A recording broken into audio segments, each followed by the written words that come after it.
And here you have a combination of some of the very oldest rocks in Manitoba together with some of the youngest sediment in Manitoba. And really you have to call it sculptured. The work of art in front of us is just fantastic. A beautiful series of gneisses and the felspar dikes coming across. Quite incredible. All this material in here, of course, has been reworked because we're in a gravel pit where a fair amount of aggregate and sand would have been excavated next to this cliff. So we have 2 to 4 billion year old rock here, and stuff that was left over possibly from the last glaciation, beach sands, or maybe even a lacustrine sand from the bottom of glacial Lake Agassiz. But even more important is that because we're between what would be almost cliffs of Precambrian, this would have been an area that we would really expect to find ore division sand. In other words, Winnipeg Formation. And looking in the quarry here, some of the sand has got sort of a yellowish color. But as we move to where the deepest part of the pit, the sand becomes more and more quartz rich. And I know for the ore division sand, it is generally very, very pure and very, very clean.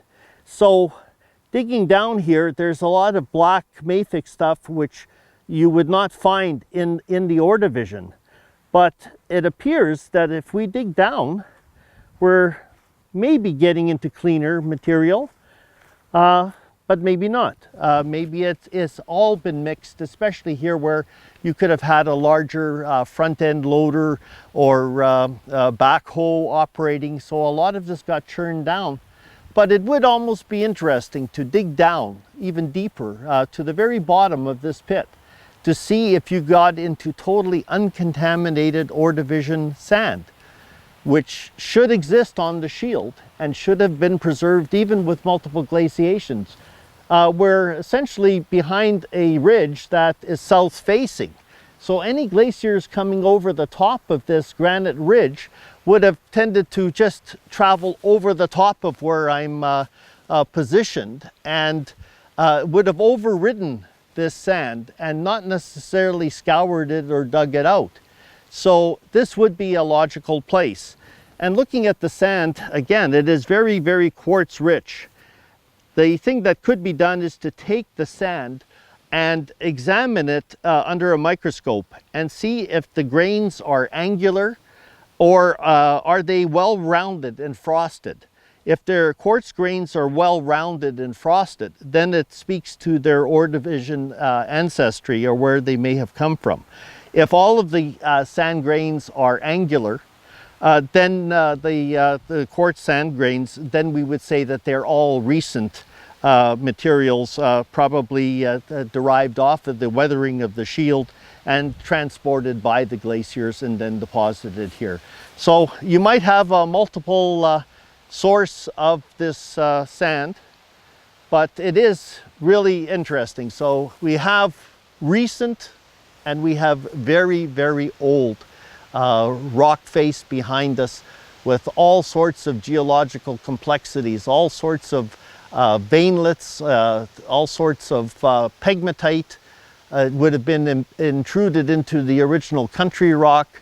So the darker material would have been maybe a very early gneiss. It may have been a metavolcanic or a metasedimentary rock. We really can't tell at this point.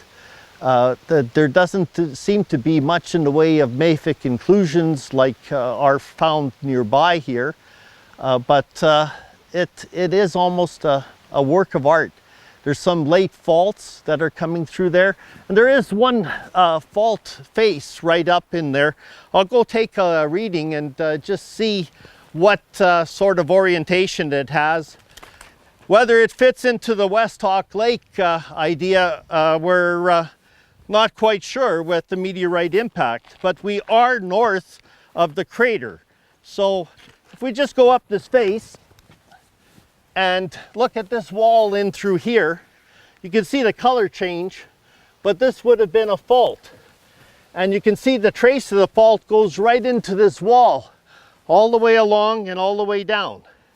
So it's been sculptured a little bit and eroded and smoothed down here. Maybe even an ice push has come through along this face and done a little bit of smoothing. But we'll see what the orientation of this.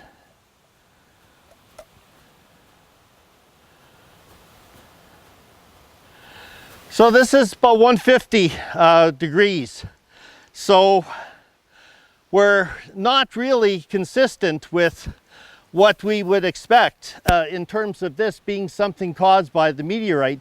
This may be a fault that was generated by some other deep movement, even in the crust. So this may not be related to the formation of the fractures that we would expect with meteorite impact. But it is, again, a very beautiful outcrop. Oh yeah, the draping on that is fantastic in terms of the way this comes around like that.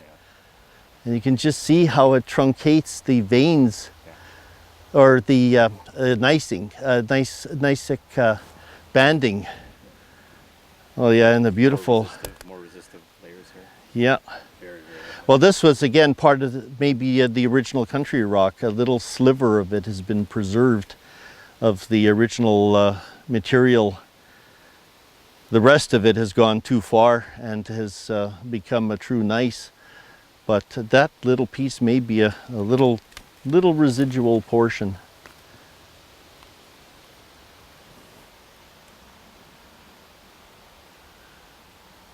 You can almost see how it's scalloped or swooped it into the mix. And you have multiple. I mean, here's one that was intruded earlier, and then it's been cut and truncated by this later one. And how it bended it, and how abrupt this thing ends, where you have all this gneissic banding and then truncated right around.